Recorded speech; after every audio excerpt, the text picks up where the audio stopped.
West begins in Fort Worth, Texas, to around the globe. You are listening to Talk in the Night.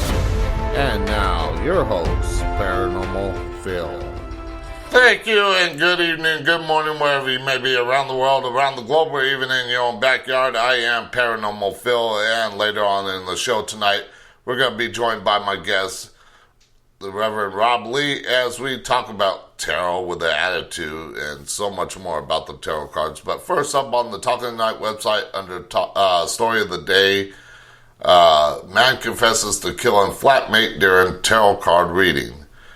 Randall Hansen confessed to Jane Braden in her Brighton shop after she did a tarot reading for him.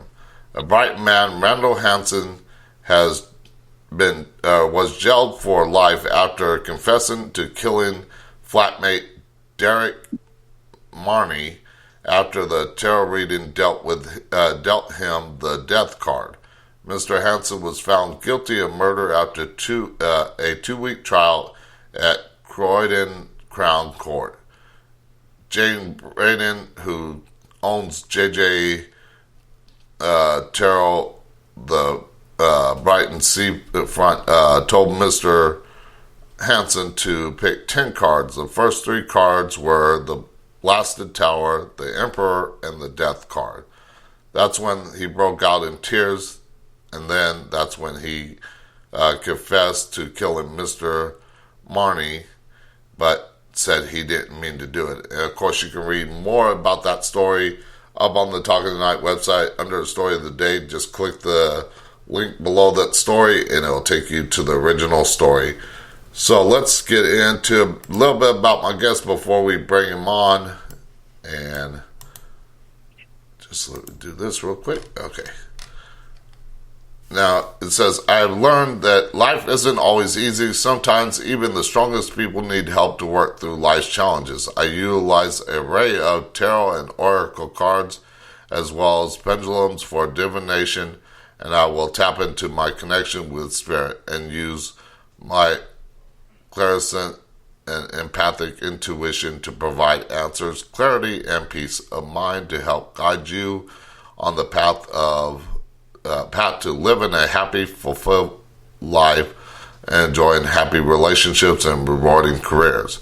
My messages are presented with frank insight and at the times reveal a topic you didn't even know you wanted to discuss. Though through readings with me, you will gain insight and clarity. See yourself strong and confident, mind, body, and spirit working together.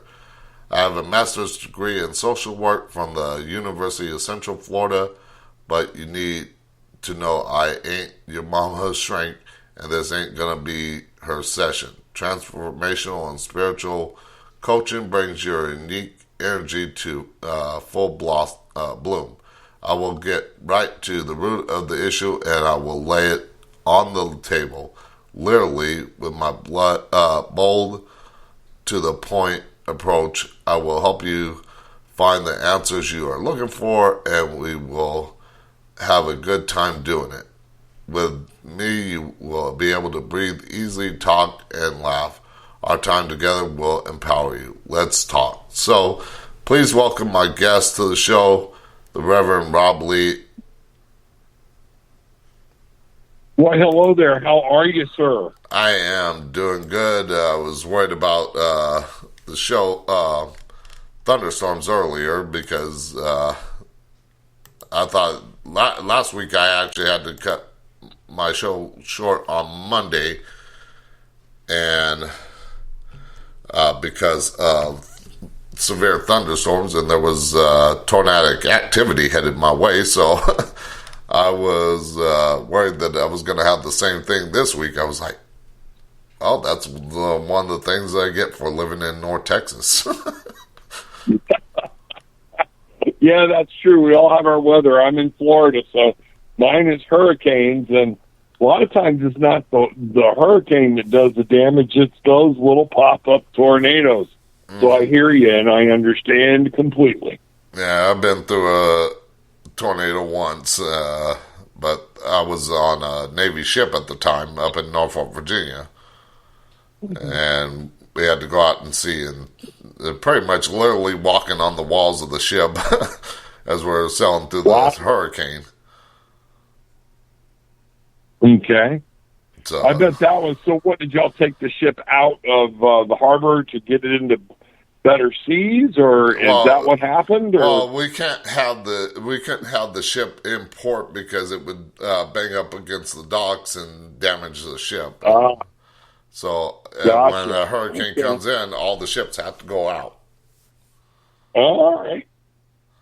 So All right. I bet it's interesting to be on one of those ships during a hurricane or that kind of bad weather. it is. I mean, we had a bell on the front of the ship break loose and rolling back and forth on the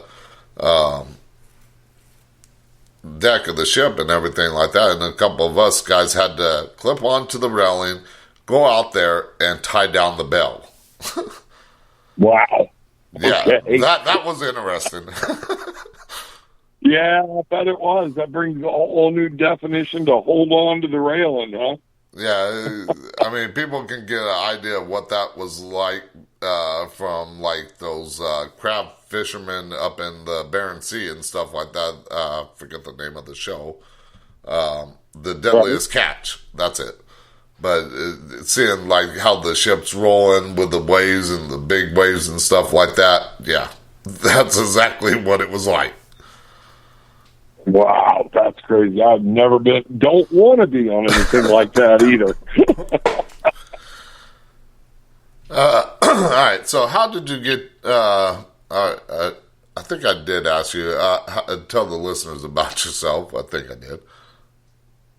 Yeah, well, my coming up was, I grew up in Baptist church. I grew up with my daddy. When I was about in probably junior high, he decided he wanted to become a Baptist preacher too, but I had grown up in the church. He was a deacon and all that stuff.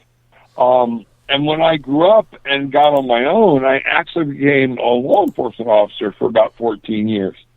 And started forming my own opinions on things or whatnot, and realized in police work at a young age that I had some intuitive abilities. And we would laugh and joke about it because no one was going to talk to me about it or train me on it or tell me exactly what I knew. But like the ambulance station, when they found out I was working, they would call me and say, "Hey, can we have a sit-down dinner? Or are we going to need to have something on the run?" And oftentimes I would tell them, "No, we can have a sit down," or what we were going to do. And I was pretty accurate at it, and we just called it a fluke or whatnot. Then twice during that first 4-year period, I actually unknowingly predicted the death of 2 different people at 2 different times. And I got the smell, I got the whole thing, and I am what we call clairsentient.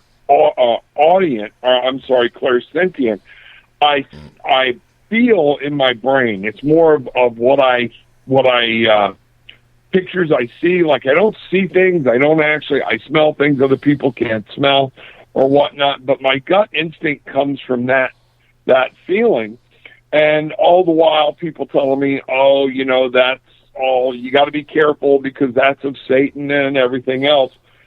Finally, it wasn't until later on in life where I was like, "There's more to this than that. I know it."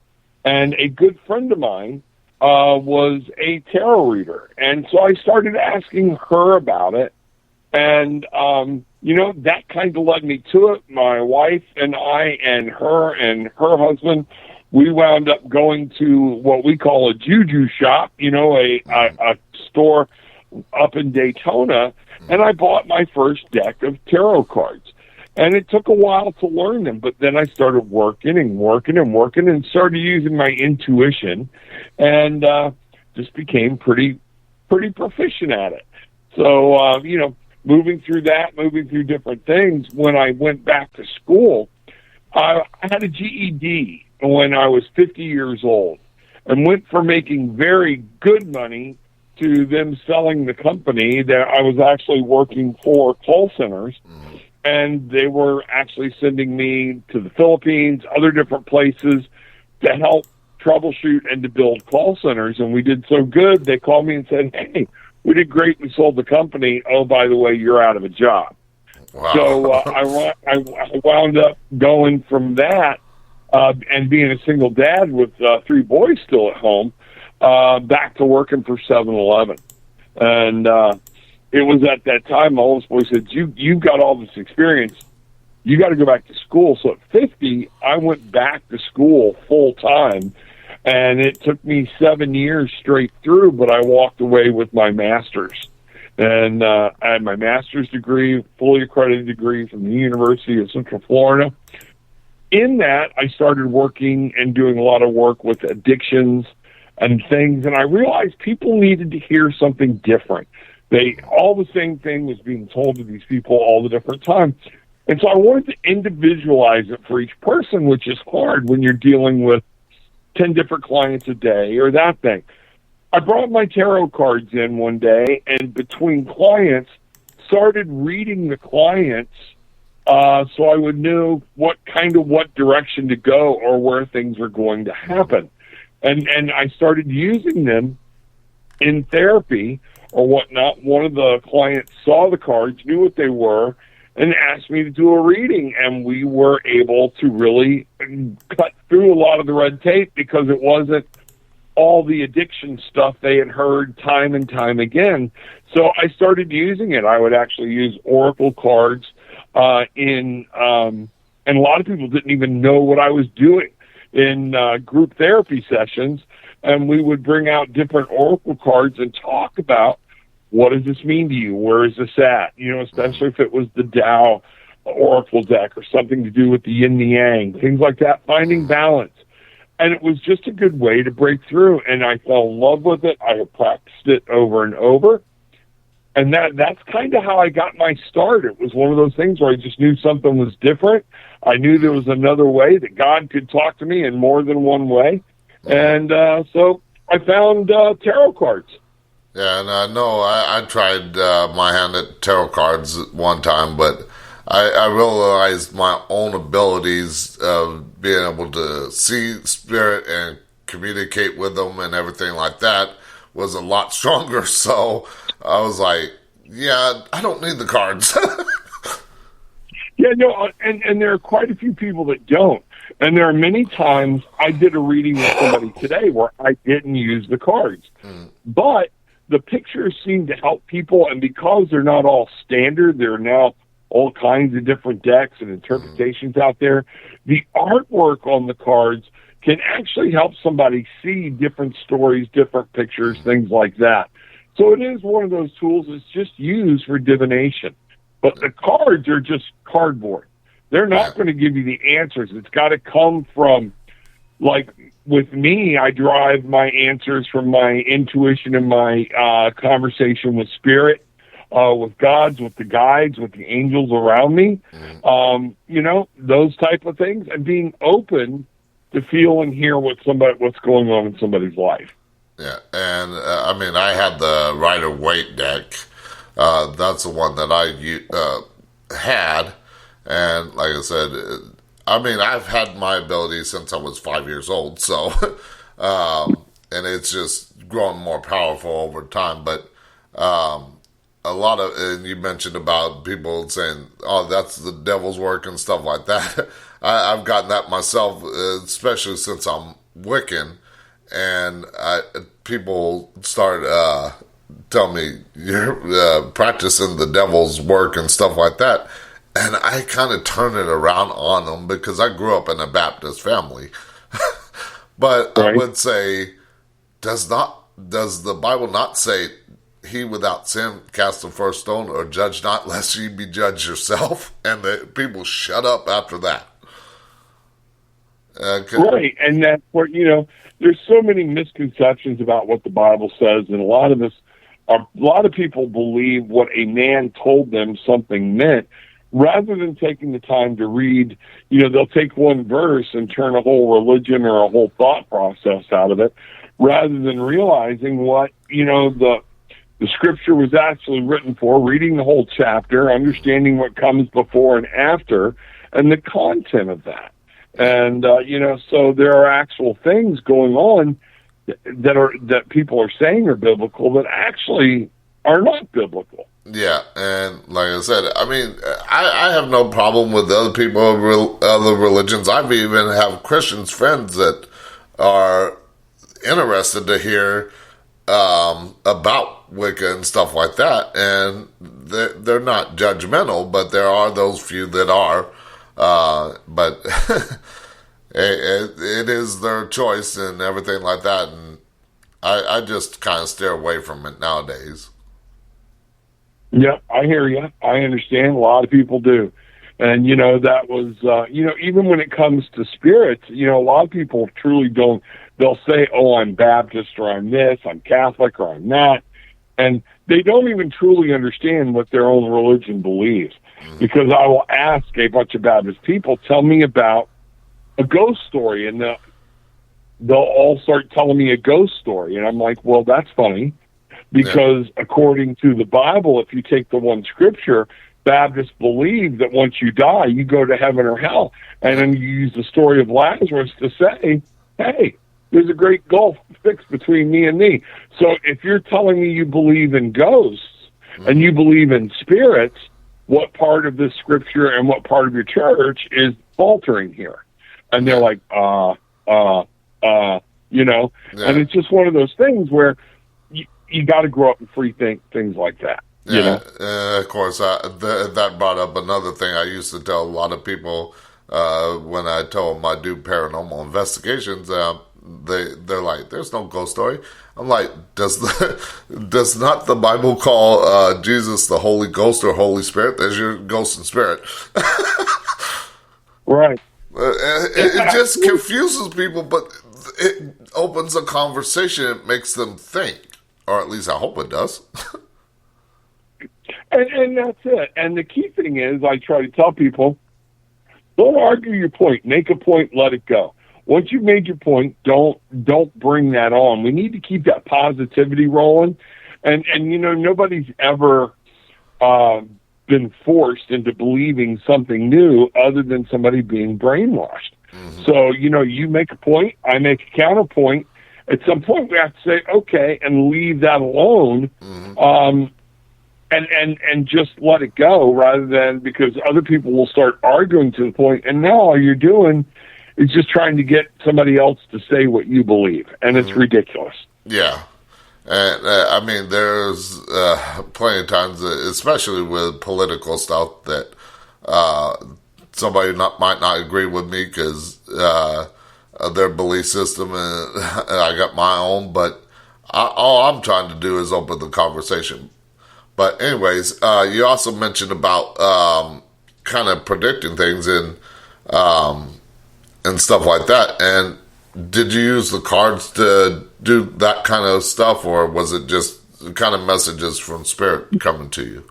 No, I didn't. And actually, both times it was really odd. I didn't even know what I was doing. It was the smell of death. It was that if anybody has ever smelled a dead, decaying body, there's no other smell like it. And I had been police work long enough to know it.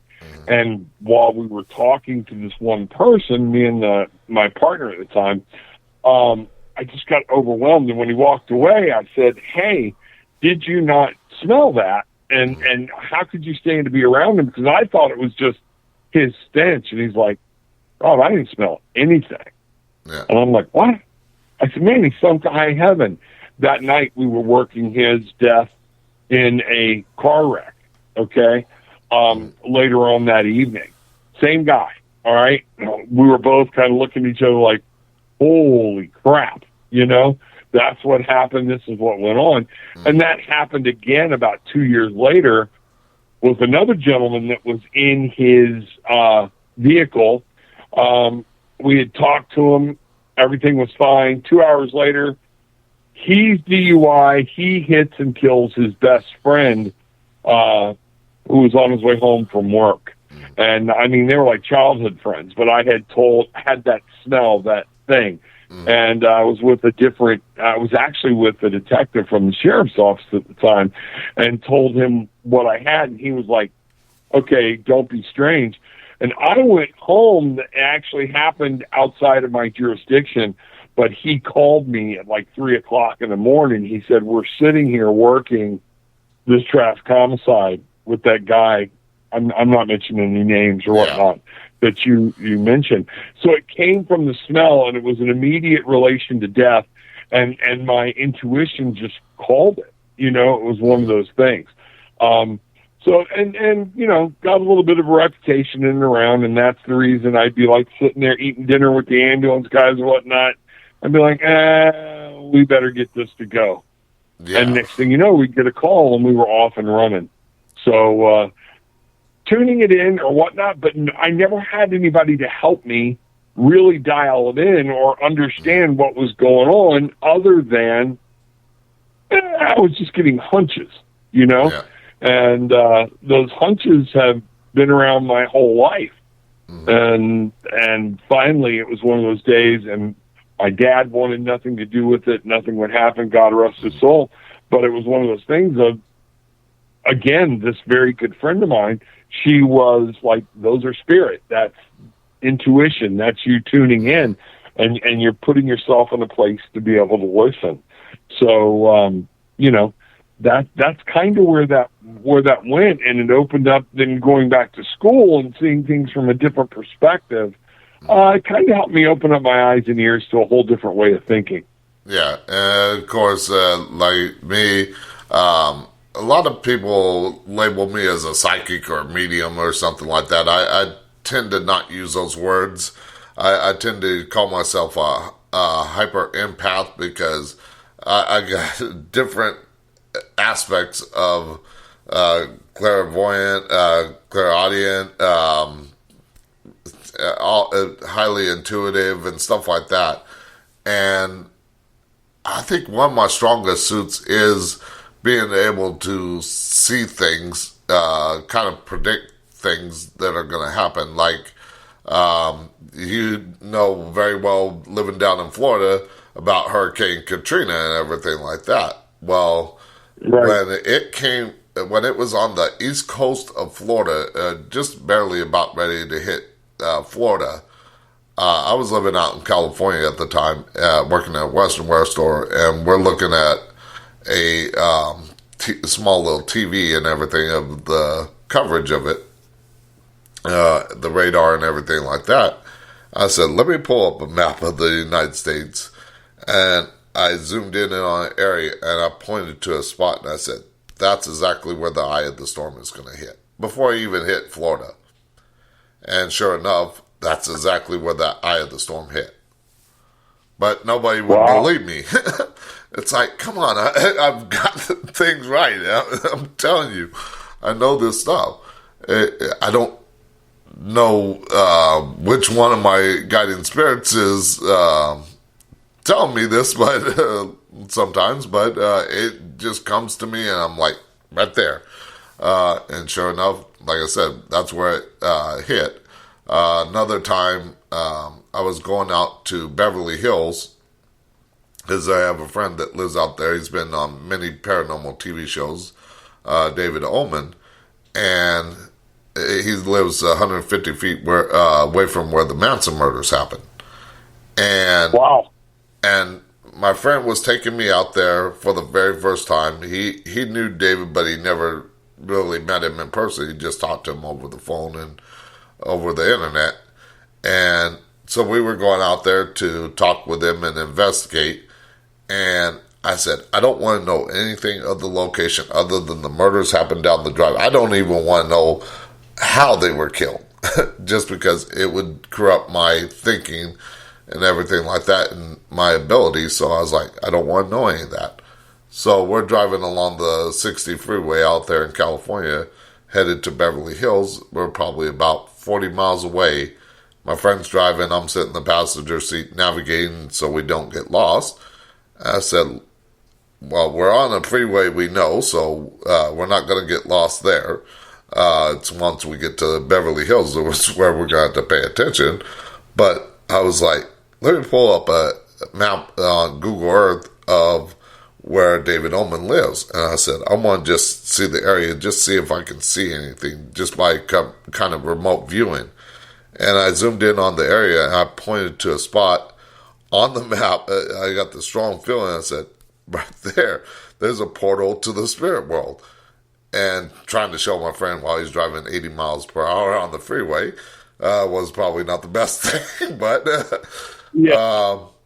he's like, tell me when we get there. Or he said, show me when we get there, but tell me now.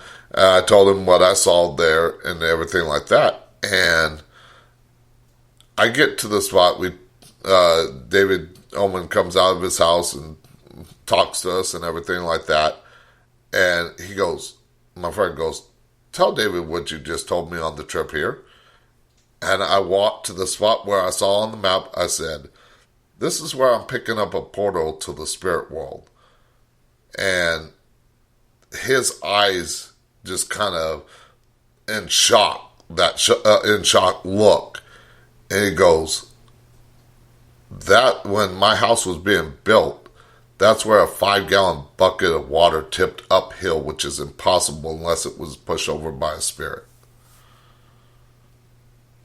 Wow. And I picked out the spot, like I said, not knowing the area, not knowing anything. I just said, right there.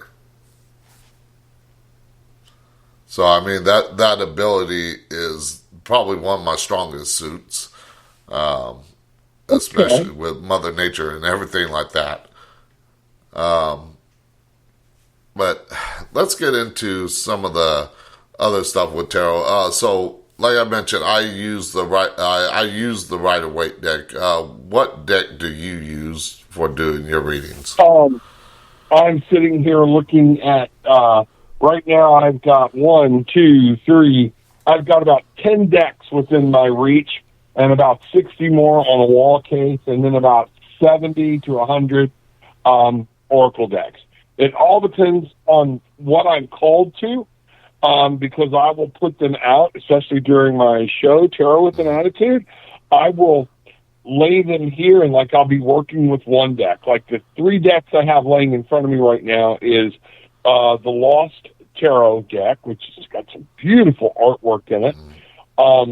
The Light Seers Tarot deck, and then the Archangel Power Tarot deck by Radleigh Valentine is another one that I use extensively.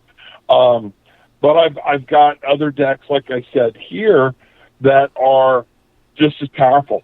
I never really used a Rider-Waite deck that much, but it's one of the tried true. It's one of the bases of everything, from that deck. So I've got a couple of them. And what I did was, in a class I was teaching about tarot, I used the Radiant Rider-Waite deck and made PowerPoint slides and everything, because it's a beautiful deck to get the basis structure of a tarot deck out to people.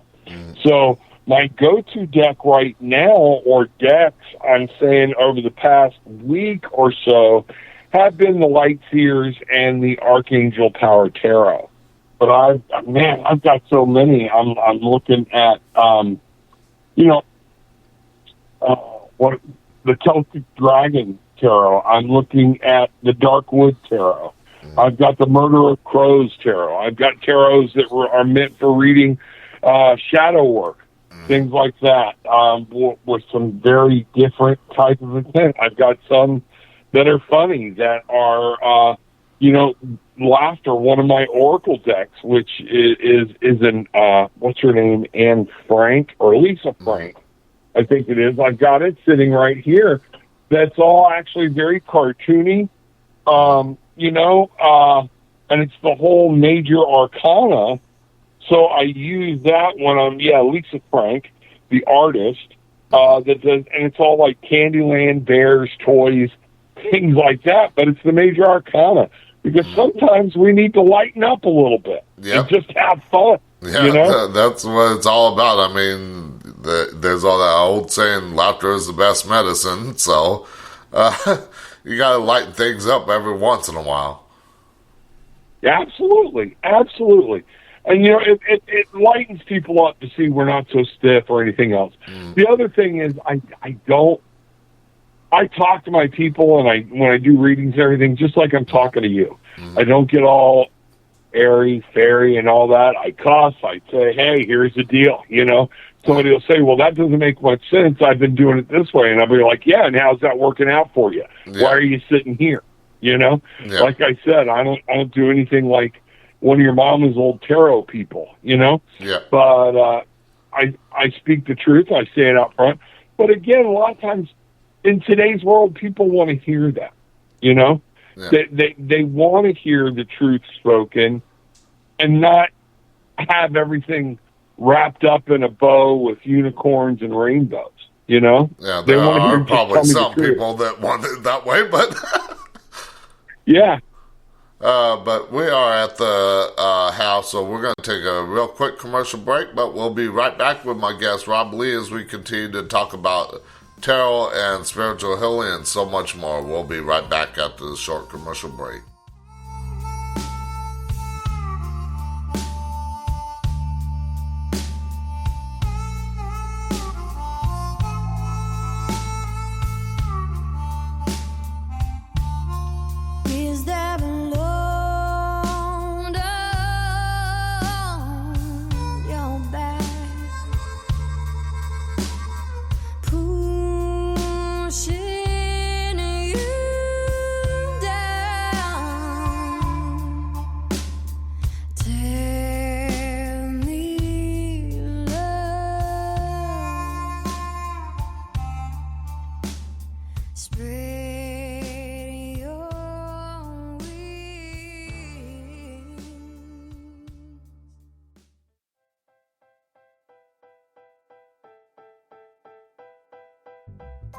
Do you have a talk radio, Facebook Live, or YouTube show and would like guests for your show but don't know where to go to get them? Well, go to radioguestlist.com and sign up today. They have all different experts in different fields, and you can find the ones that are just right for your show. That's radioguestlist.com. Sign up today. It's free. To advertise on Talk in the Night, send an email to talkinthe.night@outlook.com. Talk in the Night has plans to fit your budget. Get your product or business heard around the world by the Talk in the Night listening audience. Plans include 30-second spots and banner ads on the show's website and mentioned on the social media sites. So get your product or business heard around the world today.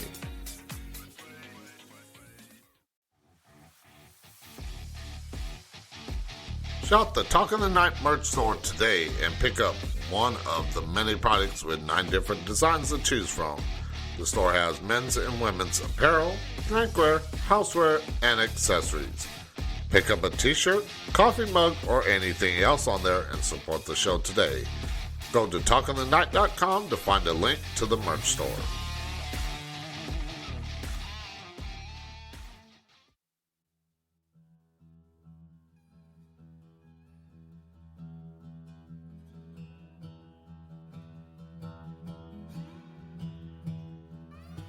When you hear desolation call your name,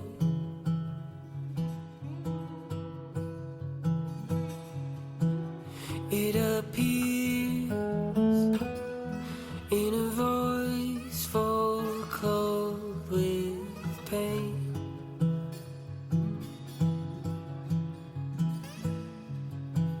When you feel the desperation turn its gaze. And now, back to Talk in the Night with your host, Paranormal Phil. Okay, and we are back with my guest, Rob Lee, as we continue talking about tarot and all that good stuff. So, before the break, we were talking about the different decks that you have and everything like that. Now, talking about the cards and everything like that, now, have you, when you do tarot with the attitude, do you just do the, because I know you mentioned about sometimes you don't need the cards, but do you have like psychic abilities, or is it strictly just kind of reading through the cards? I use my intuition. I have been told by other psychics. I'm kind of like, I never embraced the term psychic. I tried. I just didn't feel comfortable. But I have had other people and other people I trust in the psychic community saying, for all intents and purposes, you need to embrace the word psychic. It is. I look at it more of intuition and being able to tap in and listen to that inner voice of what the spirit guide, spirit, God himself are opening up for me and helping me to hear. So, a lot of times when I see the cards, I'll get a quick vision. I was doing a reading for someone the other day that was having ear problems. And one of the things I got is she got a lot of the cup cards in the deck, whatever deck I was using at the time. It was a crap load of water. Well, that cups are about emotion, things like that. Yeah. Well, it was about an inner ear thing, and what I got from seeing all this water, every card had rough water, things like that, had nothing to do with her subconscious or that. It was telling me, opened up, the first thing I got was there's some type of fluid blockage on her inner ear, and they needed to look closer at that. I have not heard back from her yet. But, so that's kind of where the cards take you. I can show people how the structure, tarot has a structure, okay? And we can say this card means this and get a ballpark meaning. But like you said, if you opened up your Rider-Waite tarot book, the little book that comes with the deck, it will say the Ace of Swords means this. But if I go into my Light Seers deck, it may be close, but it will have a different reading, but it will revolve around the same structure. But that can drive a new user crazy because, like, well, over here it says this, and over here it says this. So the whole idea of what I teach and I help people understand is just get the idea, but then put the book down. Yeah, somebody asked me what's the hardest part. I was going to say that's what I used to do, is kind of understand the book, understand the meaning of the cards, but the cards are going to show you exactly what you need to know.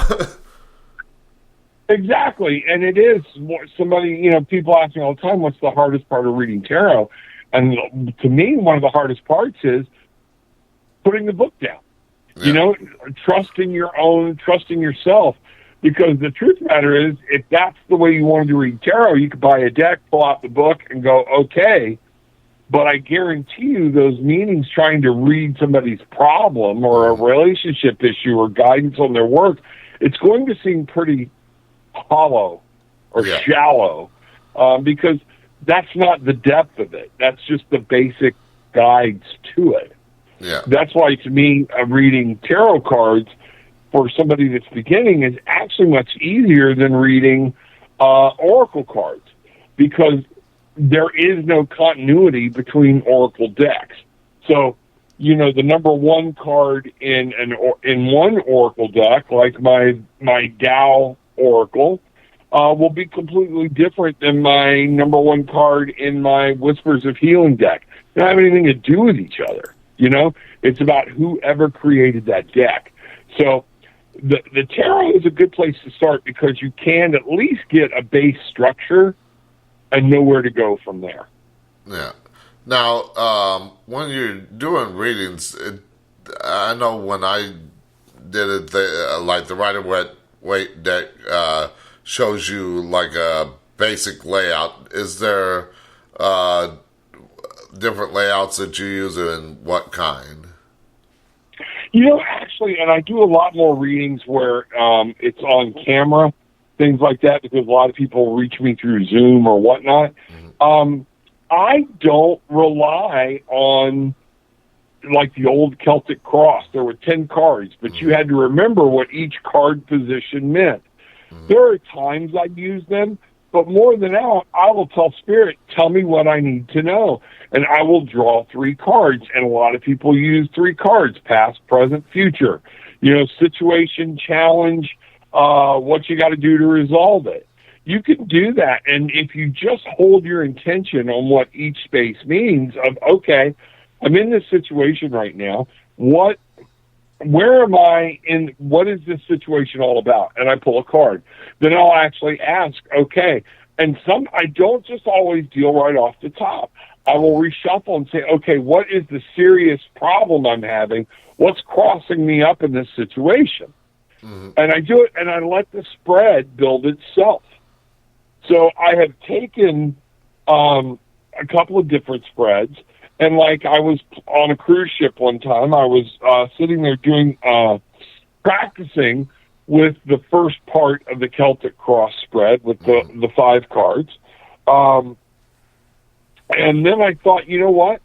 Well, if this is past and this is present, this is the root cause and this is the predicted outcome, what links these?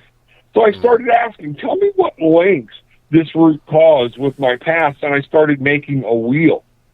So I have one that I developed called the Magic Wheel that was based off of that, because then I would say, okay, well, what links my past to this prospective outcome or to why I'm here now?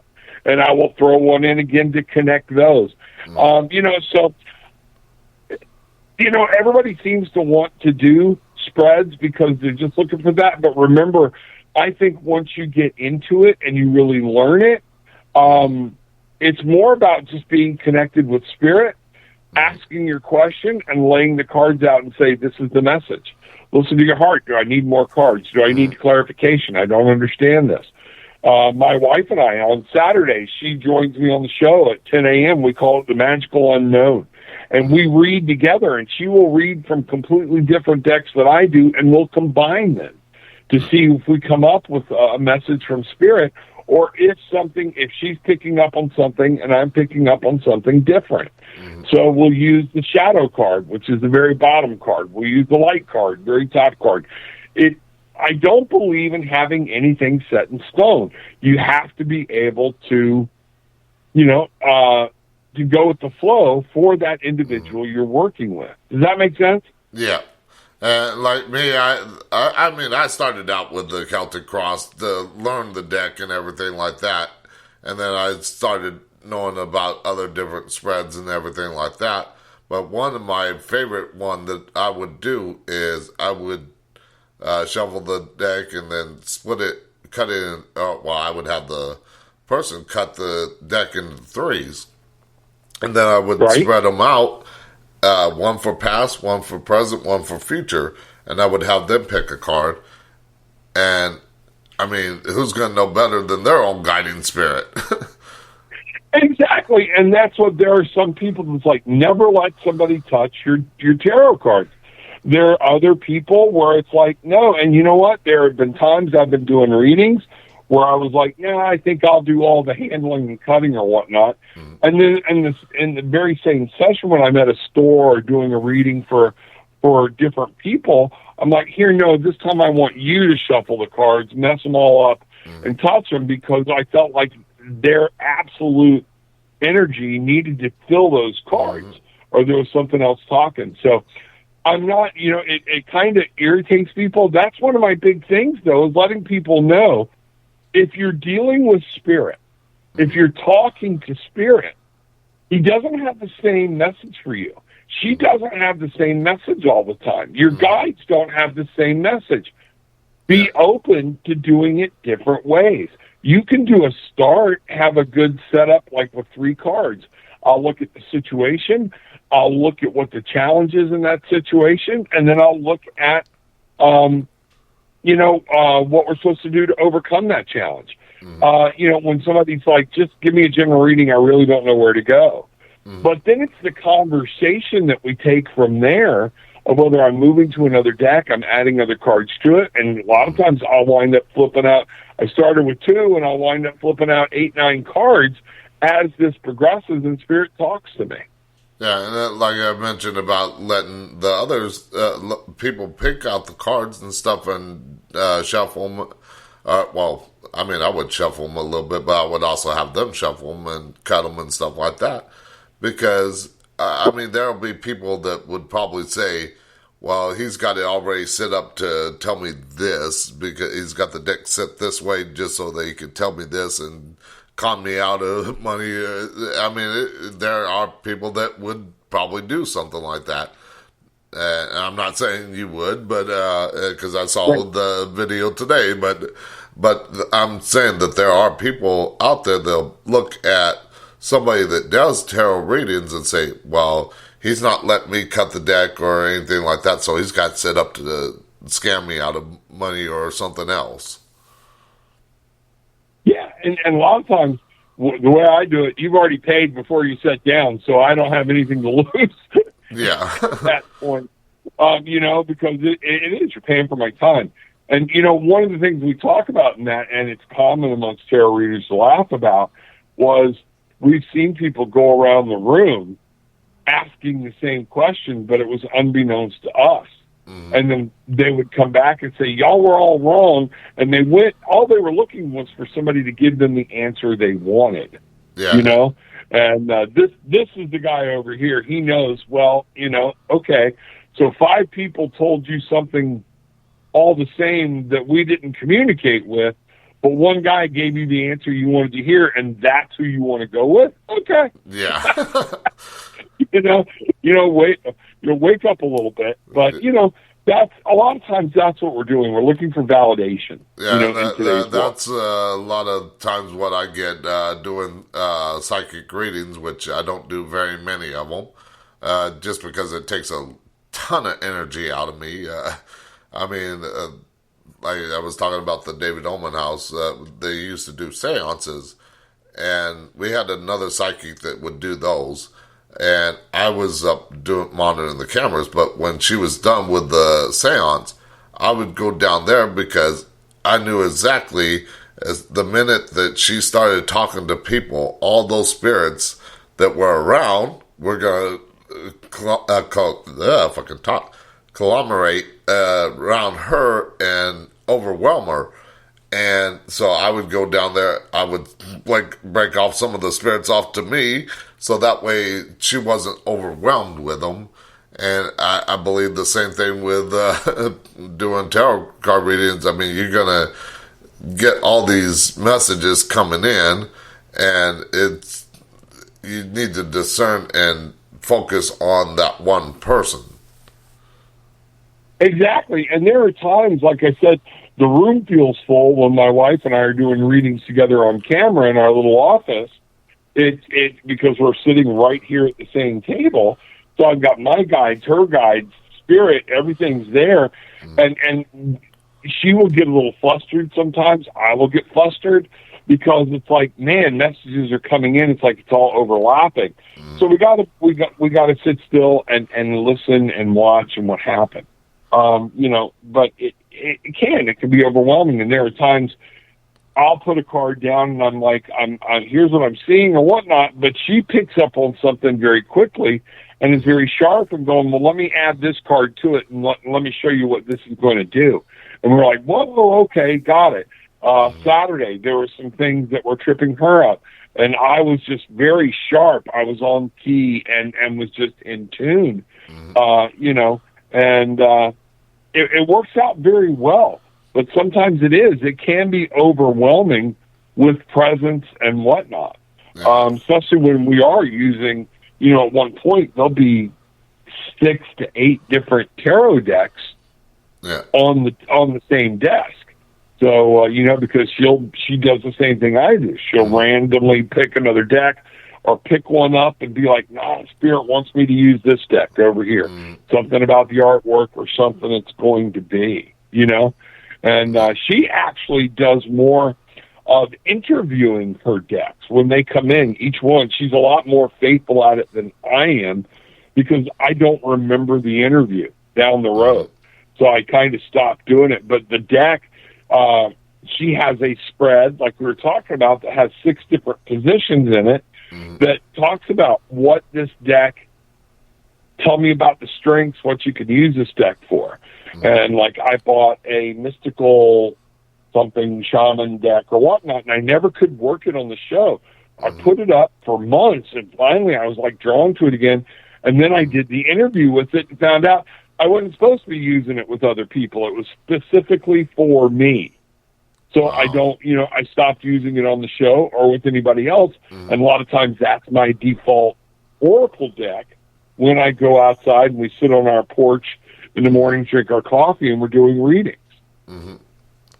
Yeah, and like I was mentioning, like me, what I see when I'm doing readings, even if I'm talking with one person one-on-one, but there's crowds of people around me, like I did a reading for somebody at a mall, outside, of course, but still, with that many people around, all the spirits saw my orb, my light, and everything like that, and like, ooh, I need you to get this message out to this person. It's like, shush, I'm trying to focus here. Right.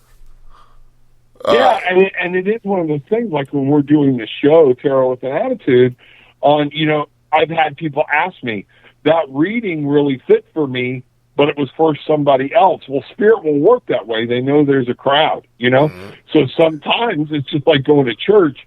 Sometimes we feel like the preacher's pointing his finger right at us, but he's really not. But it spoke to other people in the room as well. That's the whole purpose of this. Mm-hmm. However, what I do strongly recommend is when people do go in for a private one-on-one reading, that you do have that one-on-one time with your tarot consultant, your reader, your intuitive, whatever. Because, like, buddy of mine, he's kind of he calls himself a skeptic, but between me and his wife, he says there's too much that he's seen that it's got him shaking his head. But he has such a strong energy. I have such a strong energy. We were in St. Augustine. I was getting a reading. He wanted to watch, and the lady was really having problems, and the reading for me came muddy, but then we figured out, putting our heads together afterwards, a lot of that had to do with him. Yeah. It wasn't me. So if you've got to be able to isolate and know what's going on, or be open to the fact that, hey, I could be picking up somebody that's in too close of a proximity for me, that's having a bigger problem than they are. Yeah, like I said, I'll be standing there talking to somebody, and then I'll get like 8 different spirits surrounding me, like, right. Get this message out, get this message out. It's like, okay, I'm going to shut you out. I'm focused on this one person, this one spirit, this one guiding spirit, whatever, and I'm going to do this reading. All the rest of you, silence. I'll get to you afterwards if I want to. Right, and that's one of the things I teach people when I'm teaching this, is the way you ask the question is very important, okay? Until you have an actual question formulated in your head, give me an idea about X. But I've heard people, well, I want to know about my job. Am I getting a raise? Does my boss like me? What? Whoa. Yeah. I only have so much desk space here for my cards, Yeah. So let's start with, what do you need to know about your work situation? Yeah, and leave it at that.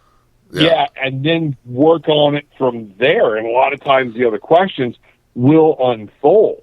Yeah. Does that make sense? Mm-hmm. Yeah, and I saw in the room today, a lot of times, I need a reading. Well, what do you need a reading for? Right. I mean, be a little more specific. Some people are curious. Some people don't know, and so they are. They're just like, well, especially when we're on YouTube or whatnot, they'll be like, just start me out with general. What do I need to know for today? Okay, and we start general. But remember, when you stay very general, then don't blame me when it's a very general reading, because I'm, especially in a quickie on-air reading, a lot of people go to get these free readings from tarot readers and then expect this super huge in-depth reading. Yeah. And what they're trying to do is say, hey, I'll give you a taste of what I do for free, but you need to book a session because I got 30 other people lined up, in my chat room wanting the same thing. So I can't pull 10 cards for you and spend 20 minutes on you, Yeah. So, that's very important to realize what format. What is the person looking for? Are they rushing you? Are they not rushing you? Those types of things. Yeah, and we got about 6 minutes before we go to the break at the top of the hour, but I always like to ask my guests a devil's advocate question, just to kind of throw them off their game, see how they handle that kind of thing, because I would expect it the same way for me, too. Just because I know exactly what I'm talking about, so I know if you ask me, like, well, what if psychics are not real or something like that, I'll go off on a tangent on everything that, well, here's this, but yeah, there is a possibility of this, but I mean, I know what I'm talking about, but here's the devil's advocate question. Now, what if the cards have never been right, or the spirit has never been right? I mean, there's a lot of people that'll say, like the Ouija board, it's just a toy. It has no power. How do you handle stuff like that? You know, if somebody says nobody ever gets my readings right or whatnot, my first thing is, well, are you sure, or are you just not accepting what somebody's telling you? You know, because again, you're searching for an answer. You know, I've had plenty of people walk away from me and like, no, but then they come back to me later and say, you know what, I figured out what you were talking about, and it was just something I've been kept buried, or things like that. Ouija boards, I don't mess with them. That's more of a personal belief, a different thing, opening portals, things like that, because I'm having a conversation with spirit and my spirit guides. I'm not asking to bring somebody back from the dead, okay, or to speak with that entity directly. So on those, it's a personal opinion, you know. I've heard many people about it's fake. I find it, anything that takes two people to accomplish, leaves me with a little room. But at the same point, I know people that have worked it without ever touching the planchette, and so, all right. And then when we hear our different shows, when we call our different ghost shows or whatnot, you will hear about, did something come home and attach itself to you? Mm-hmm. And I believe that is opened up more with the Ouija board than it is tarot cards, because tarot cards are just looking for guidance from either my higher self or from God, my spirit guides, rather than dead Uncle Dave. Now, while I'm doing tarot, dead Uncle Dave will come through in my head, and I will hear and I will say, who's the father figure? What's going on? Why am I smelling cigarette smoke? What's the deal with, being sorry, or, and people are like, holy crap.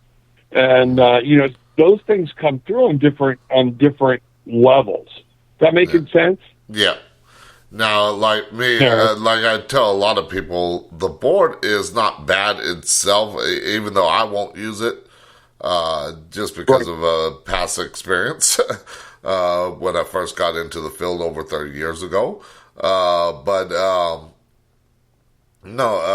tell people the board is not bad itself. It's the intent that you put into it. It's like any kind of tool, even like tarot cards. If you put that bad intent into it, you're going to get that out of it.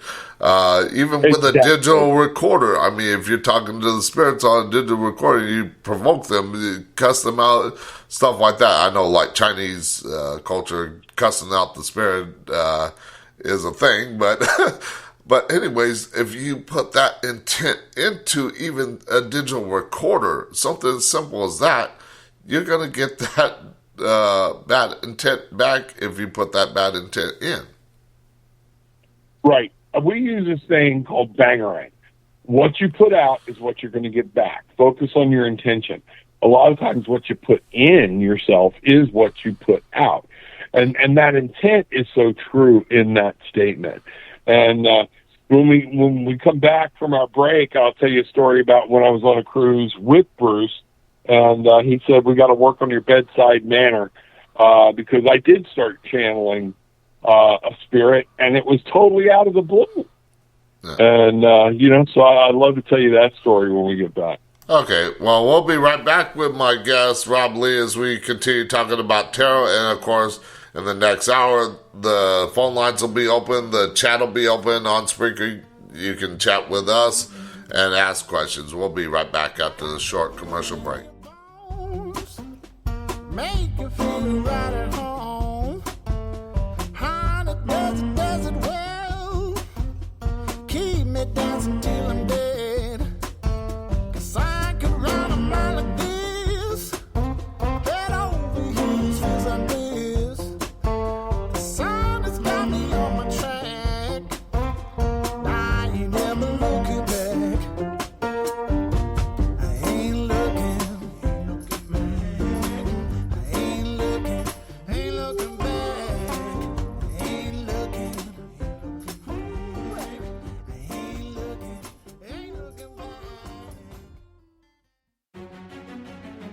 The weather is getting warmer and people are out and about. Well, if you love ghost hunting, now is the time to pick up some new gear. GhostStop.com has a wide variety of equipment to choose from, and one of those items is Blue Buddy. He's back. The talking bear every investigator wants on their team. Click on the Ghost Stop banner ad at the top of the show's website and pick up your Blue Buddy today. Go to spring.com and sign up to create your own design or choose from a design from one of the many creators on there. Spring has ways to integrate your store on social media, custom stores, and they have digital and physical products. While you're there, check out the Talk in the Night merch store. To get started with Spring today, click on the banner ad on the Talk in the Night website.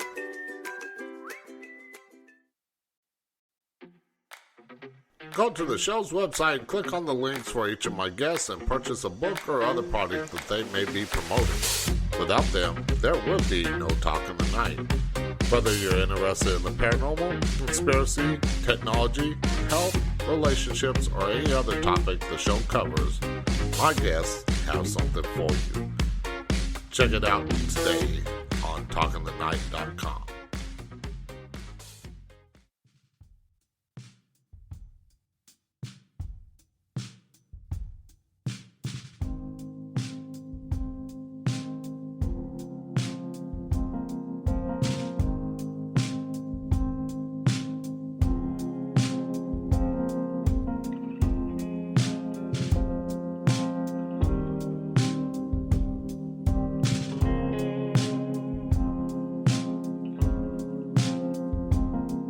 Been raining cats and dogs, crying like a church on Monday. Seems Mother Nature helped us with our plan. Last year we Call lost into the it show, all. Skype Talk in the Night, or by phone at 817-717-1280. Now back to Talk in the Night with your host, Paranormal Phil. Okay, and we are back with my guest, Rob Lee, as we continue talking about tarot and everything like that. I want to mention real quick, if you go to Spreaker.com, sign up for a free account. It does not cost a dime. You don't have to record anything. You can go and chat there with me. I got people in the chat and everything. Or if you want to call the show, use Skype name Talk in the Night or by phone at 817-717-1280. But before anybody calls in, let me just mention that please do not be rude to me or my guests or any other callers. As simple as that. That's basically my only rule. Also, before we get into any calls, I want to let Rob tell us the story that he was going to tell us before the commercial break. So I'll let you tell that story. Yeah, no, Bruce, the gentleman that introduced you and I together, is a travel agent. He helped us. We were on a cruise. Both of our wives couldn't go. And we're like, well, we got such a good deal. We went, him and I went, and we were laughing. He's a very large young man, and I ain't no small fry. Mm-hmm. But we went and had our a manicure done. And while the lady was holding my hands, he's having his done right next to me. All of a sudden, I was getting these images and things of this aunt, and she's worried.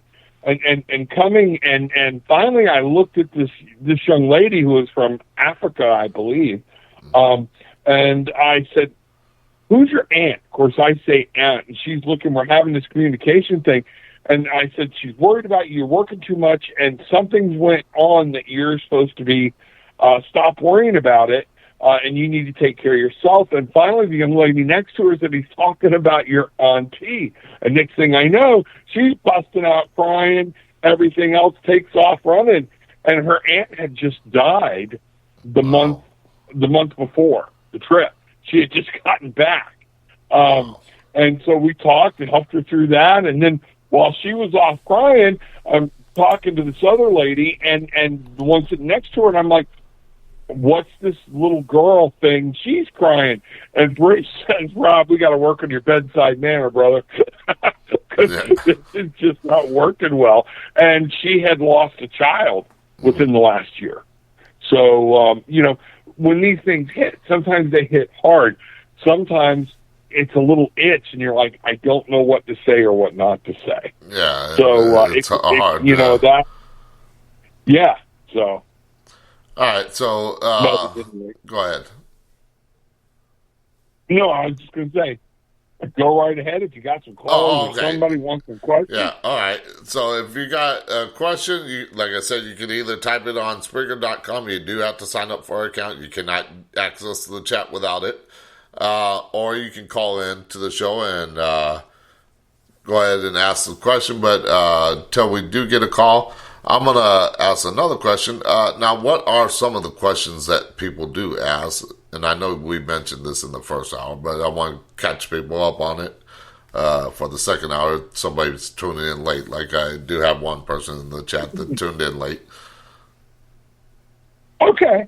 No, absolutely no problem. I get a lot. Depends on the age group. A lot of questions I get are about, I have an idea or something they're wanting to break free from work or whatnot, but I get a lot of relationship issues, especially coming out of other countries with arranged marriages and things like that. I get a lot of those questions. And, the funny ones, Bruce and I have talked about doing a show called Crap Your Dad Should Have Taught You, was stemming from some of these questions because when is this person getting back to me? We're not speaking. I caught him cheating. When is he coming back? And it's like, well, whoa, wait a minute. Why don't we ask the question first, should you take it back? These types of things. And people run in because they do. A lot of times they're looking to get the answers they want to get. And what I see as the older of the generation that I'm talking to, the more it does concern, tell me about my son's having a problem, and I need to know about it. So some readers will read what I call third party. Because I have a master's in social work and have a background where I did do at one point some actual therapy and counselor work, the whole HIPAA thing, I feel funny about when somebody comes in and goes, does Billy Bob love me? Well, you know what? He didn't ask me. He didn't give me permission to read. I'll tell you what you need to know about a relationship with Billy Bob, and go from there, because I don't like reading people third party. But there are readers out there who will, and I'm not saying they're wrong. It's just me, my wife, some of the other readers I'm with, we're like, no, I won't go. It's prying. It's snooping in a place that you haven't been invited. So that's where a lot of the questions come from. What's going to happen at work? What's going to happen right now, with somebody's health? I'm starting to get more health questions. Imagine that after this past couple of years, different things about mom's health, dad's health. Tell me what I need to do about this situation. How do I let something go from the past? And those are a lot of the questions I get. And a lot of people come on when they're new to this, they don't even know how to ask the question. So I may have to spend a few minutes with them, like I said before. Let's narrow down a question, and it depends on the venue. If you're here with me and we're going to spend 30, 40 minutes, okay, let's break it down into 3 different sections. If I'm trying to work with you real quick, but I got 50 people on air asking questions, I can't give you 5 cards. You know, Yeah. I'm going to give you 2 and tell you to call me and set an appointment. You know? Yeah, and that's why. Does that answer? Yeah. Yeah. Like, that's why and I forgot to mention this. If you're going to call in and ask a question of my guest, please keep it to no more than 2 minutes, just so that way we can get other people in too, and everything like that. Just because it takes a lot of our time, and we only got 50 minutes left in the show, so. Right. Yeah, and before we leave, we'll tell you how you can get hold of me and everything else. So if you want to book a session with me and follow up, be glad to do that, you know? Yeah. Now, let's see. Like I said, the phone lines are open and the chat is open as well if you want to ask questions. Let's see. Where was I on my questions here? I lost my spot because I opened up another screen real quick and it just zoomed out on my questions. It's like, why? Okay. Now, what now I don't know a lot about tarot. Like I said, I only had a brief stint on using them, but can the tarot cards help you answer questions about the past? Absolutely. Absolutely. And again, that whole phrasing of the question or whatnot. There are some people though now, if you're looking at, I'm starting to work and practice on past lives with tarot. It hasn't been my forte. I haven't had a lot of call for it, but it's starting to interest me. And I know people that do that with tarot cards.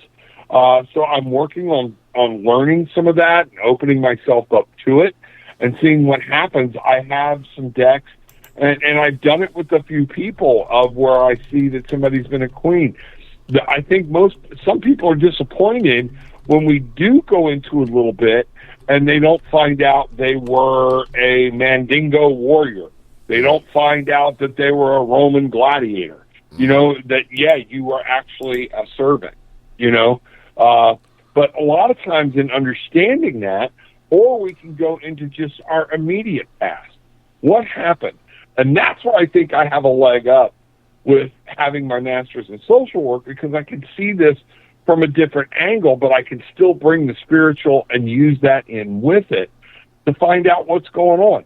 You know, why did my dad abuse me? Well, let's take a look. I can give you some answers that I'm what I'm picking up from the cards, but if you're not going to talk to your dad and find out, you know, if this is true or not, then this is going to be your best source of information. Okay. But, yeah, you can look into the past. Okay. Well, we got a call coming in. It's from Nicole Gaspar. We'll bring her in here real quick. Okay. All right. Go ahead, Nicole. Oh, well, I guess for some reason it did not merge. Oh, maybe it did. Nicole, you there? Hi, yay, it worked. All right. Can Hello? I hear both of you?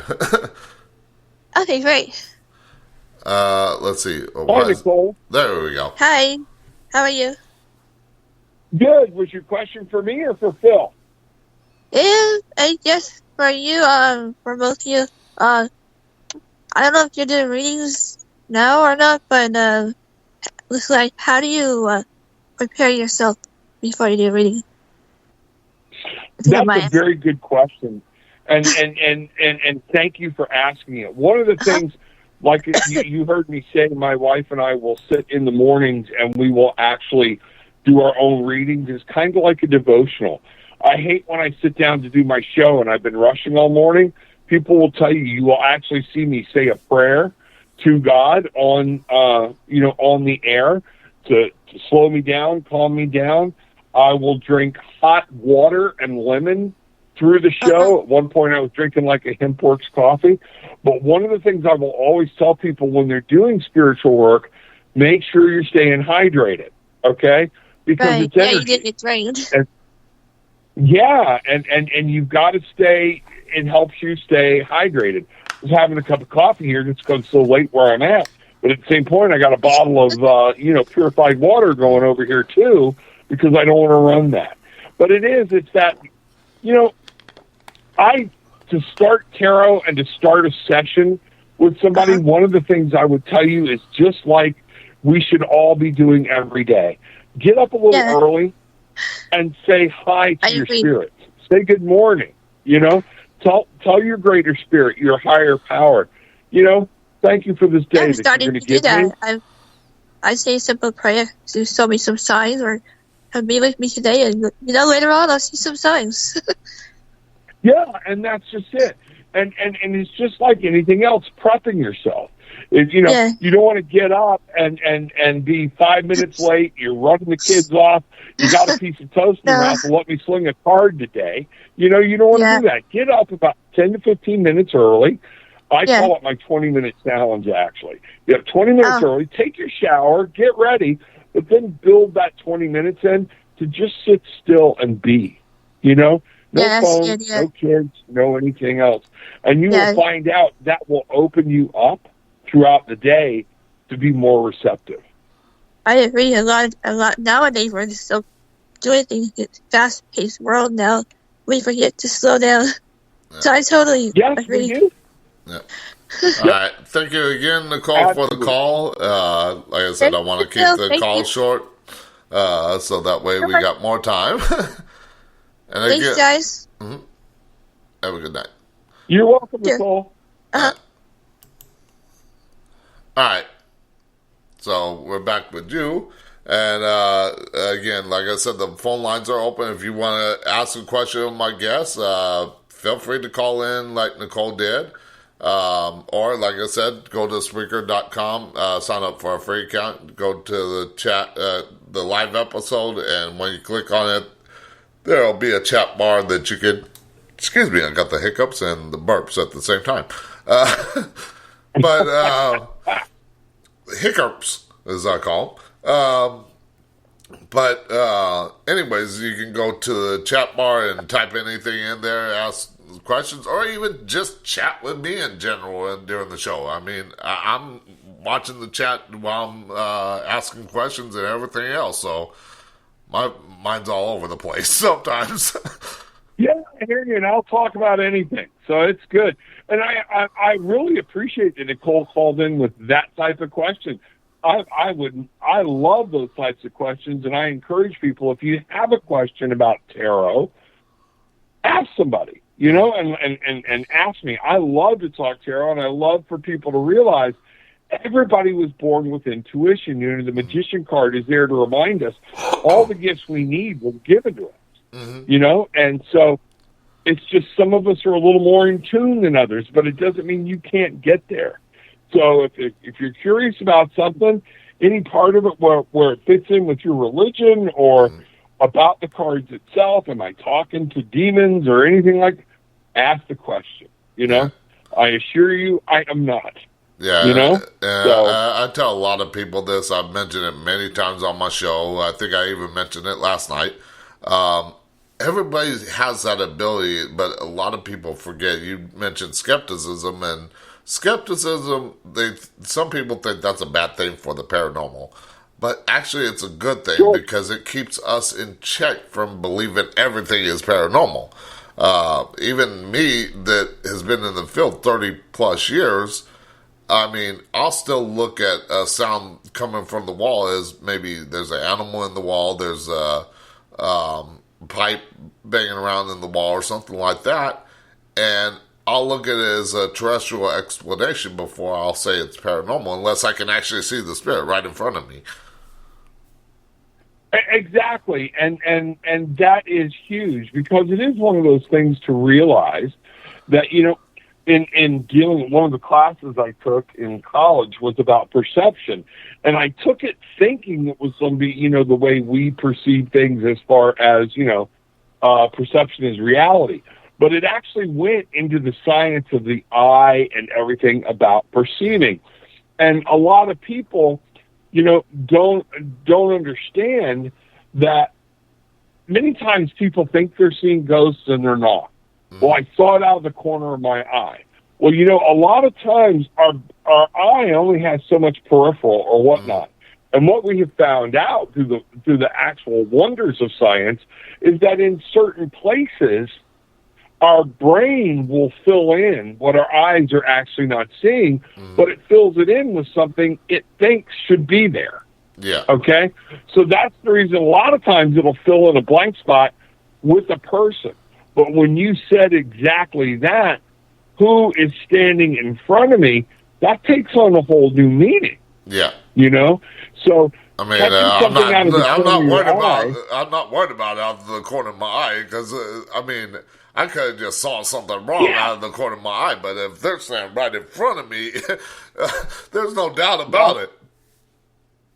Yeah, when you're having a conversation with it because you think it's somebody else, and then that person comes in from another door, you're like, what the hell was that? And that happened with my wife once. I was having a whole conversation with her. I walked out. She was in the kitchen working. I turned my back, was asking her questions, and she didn't answer me. And I turned around. She comes walking in from the laundry room.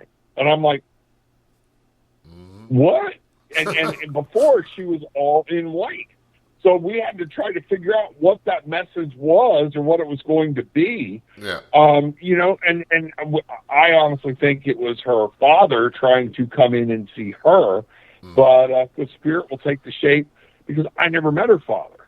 Yeah. So I wouldn't have known what he would have looked like, and I think it would have freaked me out, Yeah.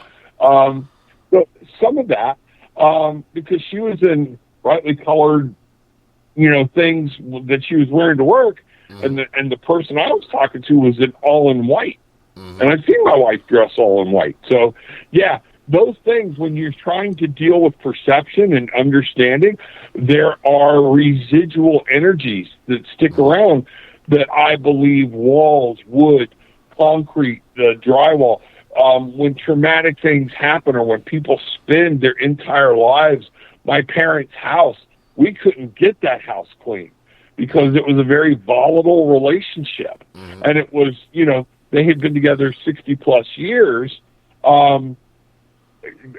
We couldn't get it clean. That was one of the reasons we were like, okay, we got to go. It's just not working here.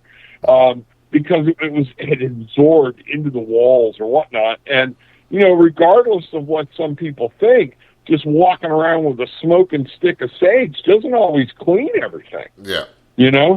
So, my wife and I do cleansings for people and things like that.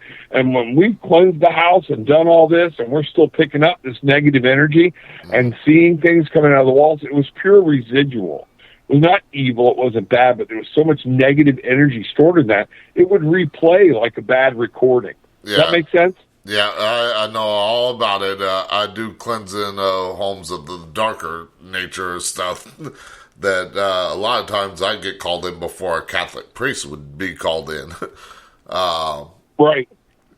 Just because of how good I am. But the thing that I was starting to talk about was everybody has this ability to see and communicate with spirits, and the way I describe it is the Santa Claus effect. And again, as I mentioned last night, and every time I mention it, if you got small kids, have them tune away. I don't want to destroy their reality. That's not what I do. But the way I describe it is when we're young, Santa Claus, we're told Santa Claus is real. When we grow older, we're told that he's not real. Well, the same thing with the spirit world. When we're young, our minds are not corrupted by the everyday world. So that's why you notice a lot of kids and animals will be staring off into the distance or talking to somebody that's not there because their minds are not corrupted by the everyday world. But as we grow older, we're told it's not real. It's just our imagination. Although it's a phase they're going through, they'll get past it. And that ability gets pushed from our conscious mind up at the front, the third eye, all the way deep into the deepest part of our subconscious to to use an example, James Randi, as we were talking about skepticism, where I think if Bigfoot even walked right in front of me, he still wouldn't believe. But that's what he's been taught and told. Right. And you know, it is some of those things, and I tell people all the time, where you really want to pay attention is with children. Don't blow off, you know, the little green man in the closet, or, you know, there's a monster under my bed. You know, they're very perceptive. And a lot of times we need to be aware of it. You don't want to scare them out of their wits. Yeah. But also with animals, watch the animals. You know, an animal just doesn't have an imaginary buddy. You know, they'll chase their tail. If they're going to play, you notice they're always looking for some physical object or something, like I said, even chasing their tail if they don't have something they can do. But when you watch an animal sit down and look, and it used to have a workshop that the kids didn't want to go into the back of it. I didn't want to go in the back of it. My business partner didn't want to go into the back of it. And we'd be sitting out there working, and I would pick up on something like a present. Greg would look at me and be like, "What do you see?" And I'm like, "I don't know." Well, he said, "You don't see it." He had 2 little dogs, and he's like, "The dogs are watching it too." And I look down, and they're tracking this movement that I was picking up on in an energy form. Folks, when you have these things happening, these animals are seeing things that we can't see. Yeah. You know, and take a look at that. And those are the ones where I'm saying, like, you might want to pay attention, you know? Unless your abilities are like mine, where you can actually see them, but... Right. Exactly. And a lot of times I don't see a lot of things until I'll see a shape. I'll see a form, a void, a very dark, like a spot where light is supposed to be, but it's not there. Yeah. So I know it's something else. Like I said, I'm more clairsentient, where I think it, I feel it, you know, that type of thing. You know, we lived in a house where, I have had things sit down that was feeding off of really bad energy at the time with an ex-girlfriend. And I had been laying on the couch and had something sit down next to me, you know, and I just got up, walked out, went with some people. I'm like, I'm going to stay here. My kids would come in and go, "Hey, Dad, the TV is turning on. We're not watching TV. We're trying to go to sleep." And we would walk in, and they would turn the TV off, and I would sit outside the door, and the TV would turn on by itself. You know, off, you can always discount as, power flood or something like that. Yeah. When it's turning itself on, you know, you got an issue. Yeah. You know, and things like that. So, been very much in the presence of that type of stuff. Yeah. All right. And not all of that, you know, I'm a firm believer, too, that not all of it is actually spiritual. Some of it, I believe, is more towards what we refer to as the paranormal or, you know, alien activity, frequency work, energy work, things that have learned to move around us that we can't truly detect or see. Yeah, and that brings up an interesting thought, which somebody brought up to me one time, and it made me go, that is it. Yeah, actually, an interesting theory that, like Bigfoot or the Loch Ness Monster or extraterrestrials and stuff like that, that they're almost like spirits. They're interdimensional beings, and they're coming through these portals. That way we just don't see them. I mean, how you think Bigfoot got the world champion hide-and-seek player? Exactly. I've said that. And what's funny is my wife will tell you, I've been saying that for years, okay, is that I think it's an interdimensional being that's traveling from point A to point B, that type of thing, you know, and comes through. That's the reason we don't see it. You know, I'm a firm believer, too many sightings and too many around the world, you know, from different countries, different cultures, and old cultures going back to talk about it. Yeah. I do believe in dimensions. I have another friend that was recently, he's starting to see through time in I wish he was here to explain it. He sees people from another timeline, okay, that are in the exact same spot we are, but they don't see him. It's like he's watching them move around, do their chores in the store, whatever, but it's in another dimension, but another dimension on a different timeline. Well, that would definitely be an interesting person to talk to, but I'll let you finish that. I'll let you finish that story here in a moment after we come back from the commercial break. But we'll be right back after the short commercial break with my guest Rob Lee as we continue talking about tarot, and of course the phone lines and the chat will be open if you've got a question for him. We'll be right back.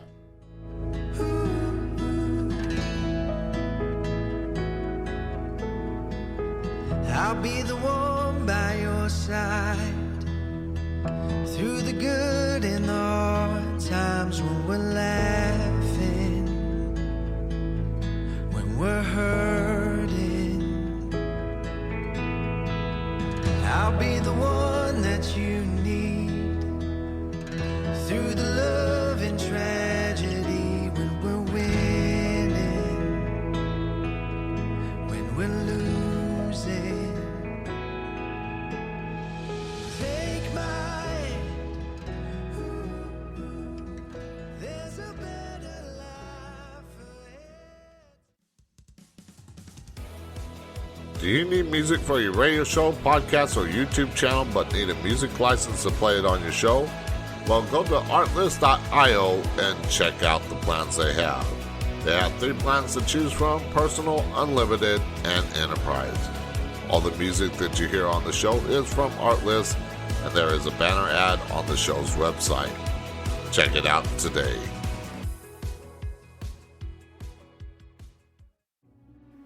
Do you love the strange, unusual, and weird unexplained mysteries?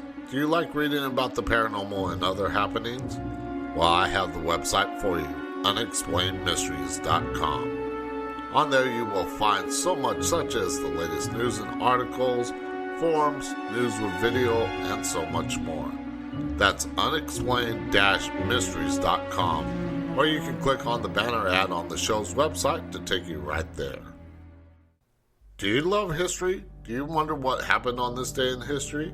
Well, check out history.com/this day in history and find out what happened on this day in recorded history.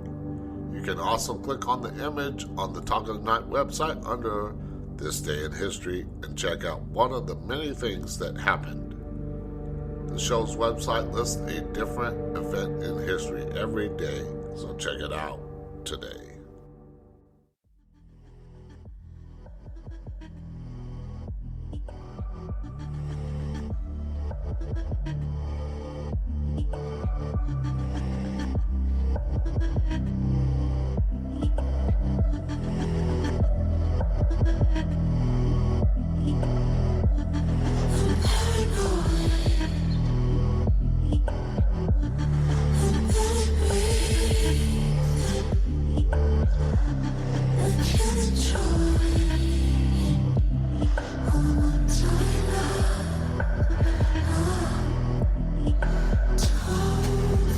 Call into the show, Skype Talk in the Night, or by phone at 817-717-1280. Now back to Talk in the Night with your host, Paranormal Phil.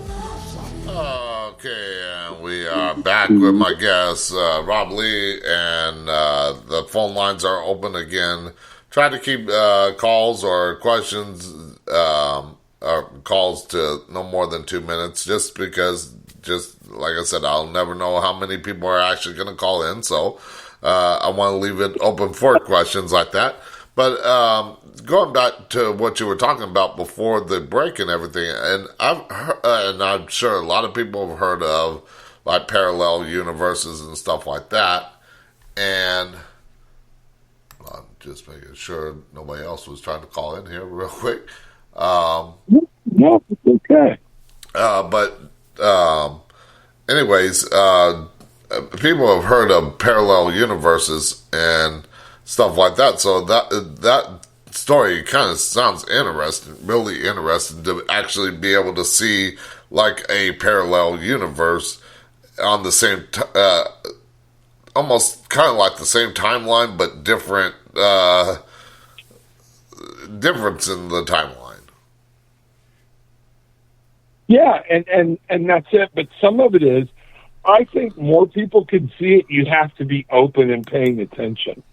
You know, you have to be open to that new idea. You know, and I think that's going to be massively huge. You know, if you're not open to it, like you said, this one gentleman you were talking about was such a skeptic about everything. You know, and we all know these people. You know, I've got a son that's he's a archaeologist and a ninth grade biology school teacher. Mm-hmm. Yeah, you're not, he ain't doing any of this. You know what I mean? He's like, no. You know, yeah. There's a reason, things like that. Some people, and you know what? That's him. I'm proud of who he is and what he does and what he believes. So your belief system opens you up to some things. You will see it. Some people will say therein lies the problem. Because you're not, you're relying on stuff, you will then believe things that are false. Well, who's to say they're false? You know? Yeah. I mean, there's no telling. I have to remind people in the mental health field. Oh, well, he's a paranoid schizophrenic. Why is he schizophrenic? Well, he's hearing voices. Well, what are the voices telling him? Yeah, and they're like, it doesn't matter, he's hearing voices. You know what? It used to be we would say that, but in today's world of diversification and understanding listening to spirits, okay, and understanding in a new metaphysical world that we live in, there are people that believe they hear voices and can hear voices. Don't be so willing to dismiss them. What is the message of the voice? Now, if the voice is giving you all these paranoid delusional stuff, okay, yeah. I'm with you, okay? But don't be so willing to discount somebody else's thing because it's not in your wheelhouse of belief.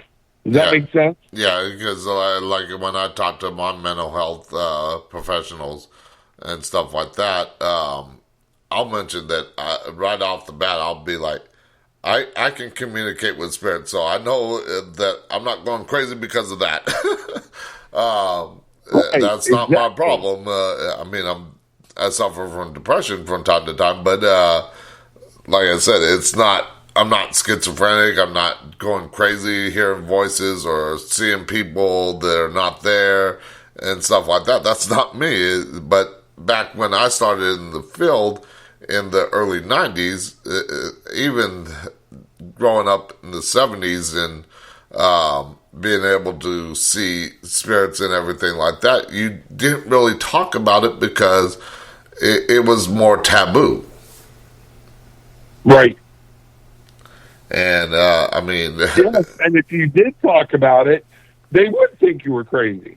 You know, they would label you, you know, so that's very... With older people, you wonder why it's such a breakout thing, you know, is because people are finally breaking free of old thought paradigms, you know, and they're starting to express themselves in different ways. Yeah, and of course, the whole thing with the paranormal TV shows, it kind of brought more light to it, whereas where I started out, you had people like Ed and Lorraine Warren who... did things different. I mean, you had the big old tape recorder for contacted spirits. Now you have a digital recorder. It wasn't widely known or anything like that. You had to actually go out and search it out. Now it's more widely known. It's more talked about because of the TV shows. So people are more open to it nowadays. Right.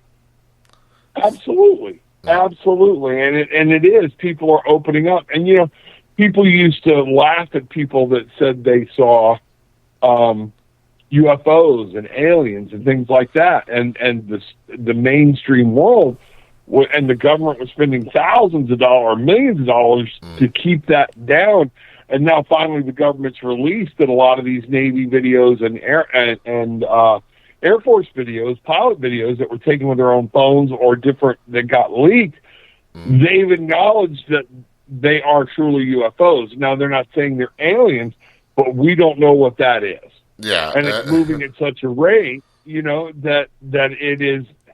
There's no way it's our, you know, technology. Yeah. So you know, for the world, for the actual government to finally come out and go, hey, we're going to admit we don't know what that is on that screen. Yeah, like That's a huge step. Yeah, like they just, I think it was last week, they just declassified that the Roswell thing was a crashed UFO. I mean, it took all these years, but they declassified, said there was a UFO crash at Roswell. Whereas they used to tell people, no, it was just swamp gas, weather balloon, something like that. And it took all these time, but more people are open to this. Of course, we got the Freedom of Information Act where we can request this information on declassified information. Now, I believe they're not going to give us the full story. I understand that. A lot of people think, ooh, I get little crumbs here and there, but we're not getting the full story on everything. Right. I agree. They're not going to come out and say there is alien life, you know, but at least we took a step by saying we are acknowledging, you know, that this is what's going on, you know. So, and I appreciated that. Mm. Now, I want to ask, get into a little different thing like I talked about before the show, how I like to kind of go off on tangents and everything like that and take it in a different direction. And I noticed you had I think you've been on different shows and stuff like that, and also you got the News Dudes and Tudes show and everything like that. And I haven't got a chance to watch a full episode yet, or video yet, but what are some of the other topics that you've talked on other shows and even stuff like that? News Dudes and Tudes, that's Mr. Bruce and I sitting back, just two guys with a computer, and we talk about news topics, things that's going on. The last two we did dealt more with spirituality or religion and asking questions, because he and I have known each other for like 20-something years, but we've never asked each other, what do you believe about the afterlife? Mm-hmm. What is your true belief in life after death? So it's just having these open discussions, and some of it is, you know, we haven't gotten real political, but it's heading that way. We're going to have to tackle some issues because it just is. But the tarot doesn't play a part. We don't get spiritual with it. He and I can have some political opposing views, but one of the things we do in that show is let people know, look, we can have a good heated debate, and I can still walk away, and we can still be friends. We agree to disagree. Yeah, and I started that Discord attitude. Yeah, that Discord it helps people kind of understand each other, where they're coming from, and maybe there is a middle ground there. Absolutely, because that's what we both believe, that through the government, through the media, through different things, they are the people that are so militant about their idea. They're forcing discord, so nobody's talking about it, because if you say the word Christian or if you say the word left or whatnot, everybody goes radical with it, and you're labeled. You're automatically labeled, and nobody's willing to sit down and go, hey, there's a bunch of us right here in the middle that would really like to figure this out, and I don't think because you're on the right, you hate everybody, and I don't think because you're on the left, you want to turn this into communist Russia. You know, there are some of us that believe, Bruce calls himself and me more of a centrist. And I believe it's become a new term. But those are some of the things. We talked about cannibalism in one show. Different things, different things that popped up about what's going on. We talked about alligators. Welcome to Florida. A crew of workers over this last cold snap showed up. Different things. There are other things on there that we have that a young lady by the name of Rocky Nagati, I would strongly suggest people look her up. She's does great work. She came with me to Cancun. We kind of lost contact after that, and we did a show there. And that's more my fault than her fault. But there's Wine and Spirit Night, where she is talking to spirits, I'm reading tarot, and we're having a good time having a drink while we're doing it. You know, all kinds of different things. There are different playlists there. There's the one with me and my wife called The Magical Unknown, where we read cards together.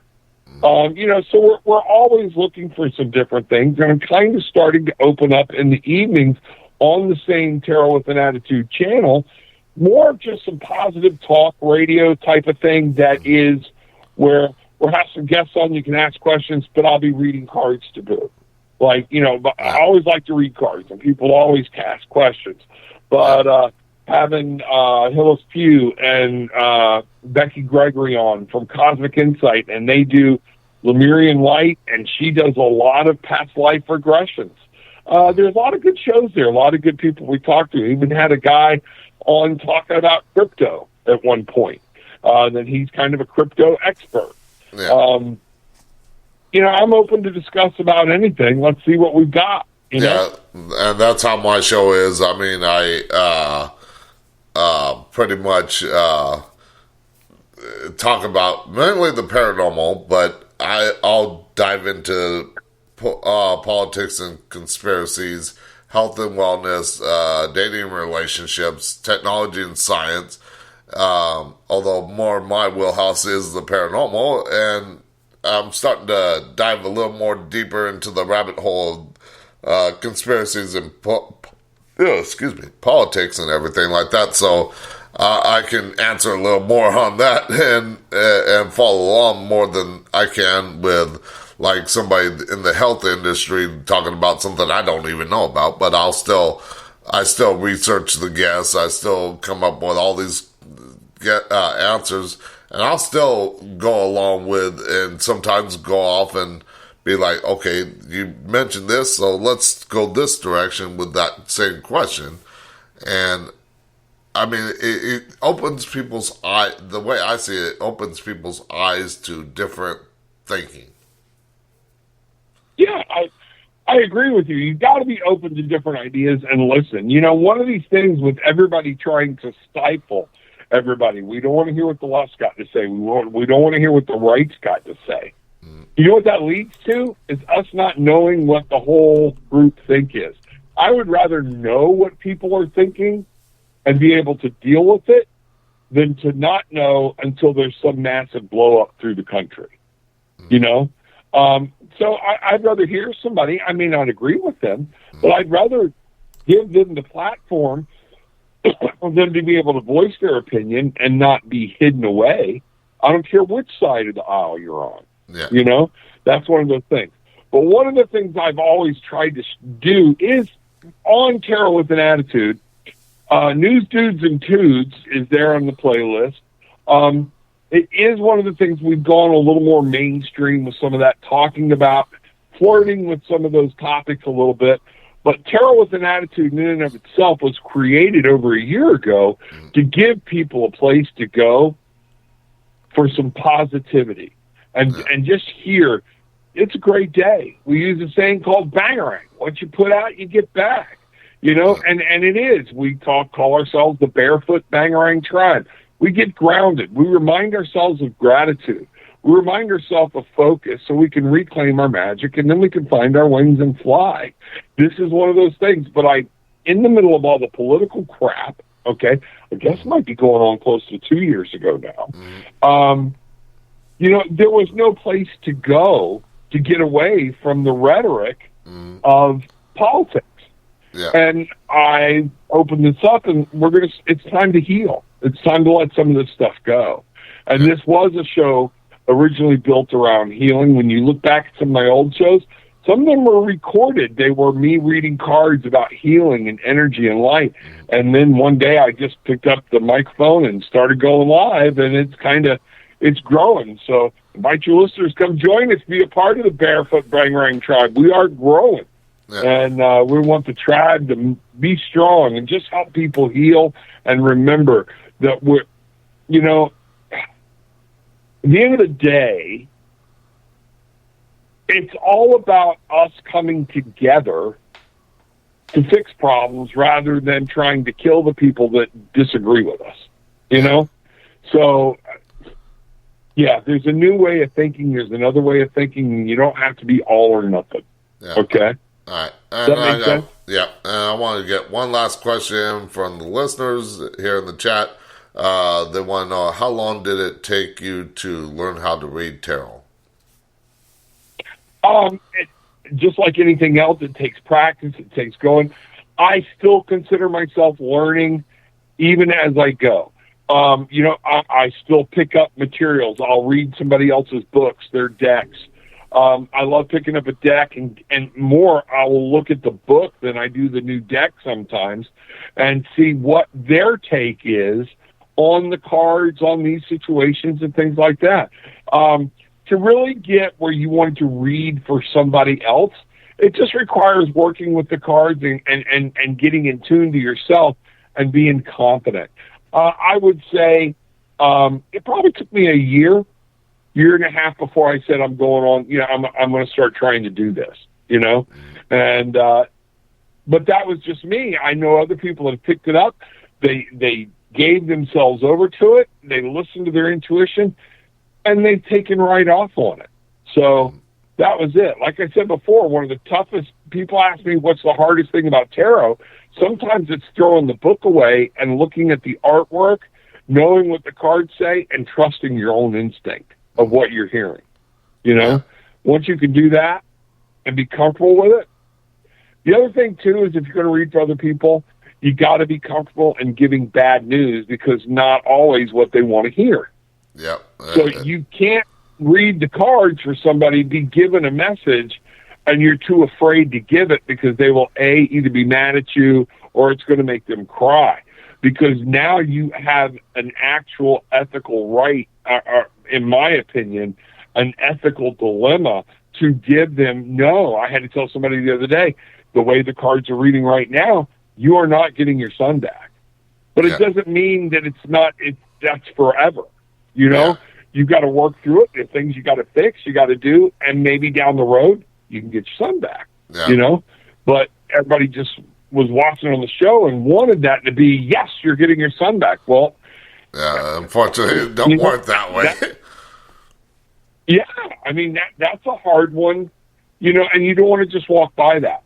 So you've got to be willing to separate yourself. I will tell you this: read for yourself, journal for yourself. And start by pulling one card at the beginning of the day, going, what do I need to know about today? Write it down. My wife takes a picture every day of her cards to see where it went, where the day went, and she'll come in the evening and sit down, pull that picture up and say, now I'm going to look back at my day. What was this card trying to tell me?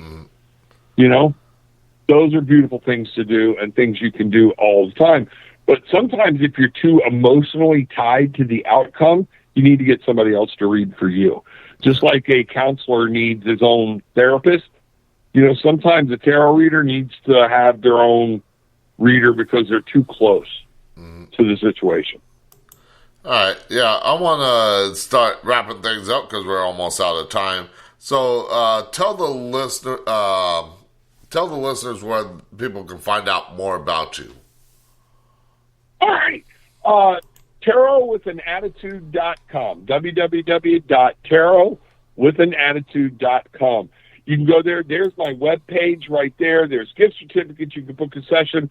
There's more in there about me, a little bio, so you can learn about me more or whatnot.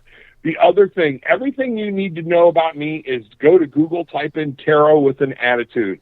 It will come up. I have Facebook. We have a page. We have a group that you can join where people put in different things. It's a great place to ask questions.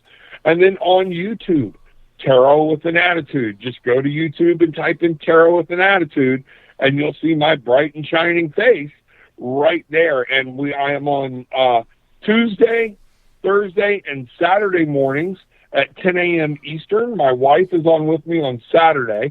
And like I said, I'll probably be on, we're starting to experiment with different shows in the evening, 5 to 7 Eastern, tomorrow night, same time, same bat channel, you know, and just go there and check it out. Make sure you ring the bell, hit the subscribe button and the like button. Yeah, I do we'll do and I made readings. sure we'll I did that do myself healing- today. What's that? I made sure I did that today. Subscribe to your YouTube channel. And of course, yesterday Good I deal. followed Yeah, you it's on great Facebook. to see you in the show this morning. Yeah. Absolutely great to see you in the show. But also, Phil, one of the things I want your listeners to know, AscendedMasters.store. I have a class coming up this Saturday that will be live. It'll be recorded, so you can click in and be on the recording later if you want. But go sign up. It's called Tarot Simplified 2. I have a set of courses there. This is for people that they have some of the basics down about reading tarot, but they're uncertain about, interpreting the cards, doing spreads like we talked about, asking the right questions. If you book there, you're going to be given 2 links, one to come on like a StreamYard link where you're typing in, or you can get a Zoom link where you can actually be live with me on camera, ask questions, and we will interact. So AscendedMasters.store, just go to catalog live events and you'll see me there. The following week, I've got a mindfulness course going to teach people how to be present, how to be there.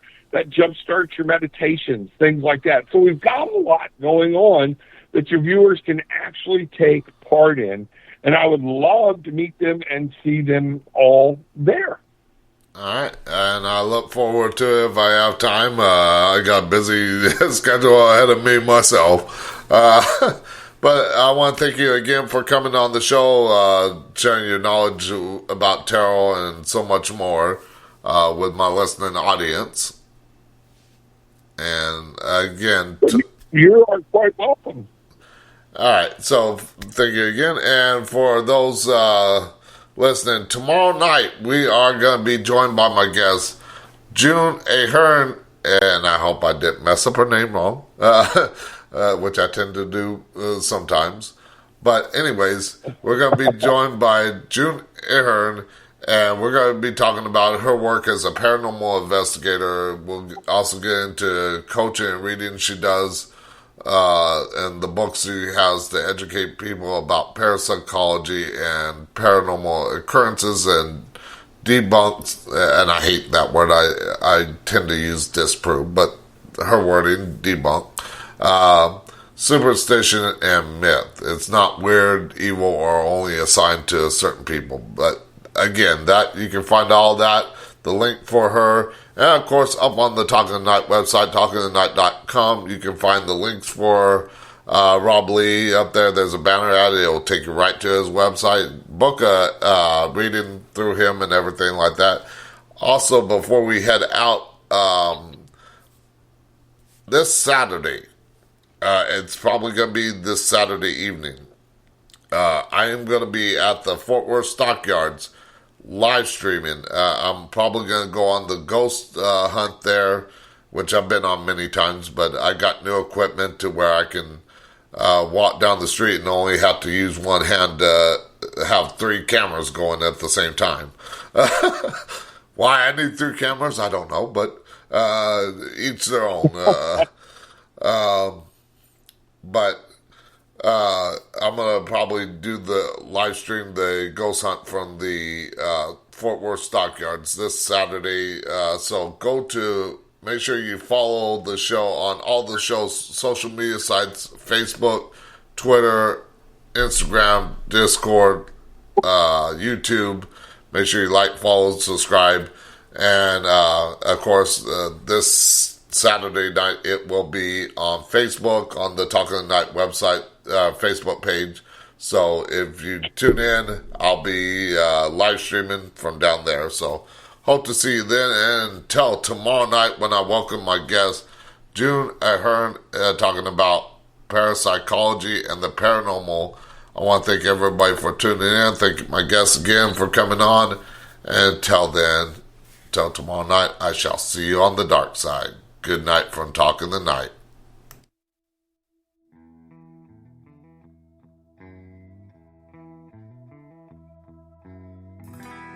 Late at night,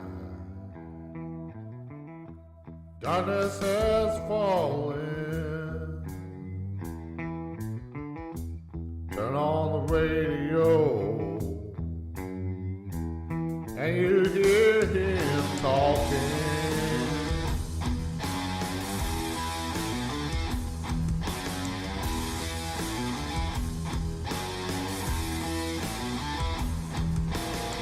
listening to what he has to say,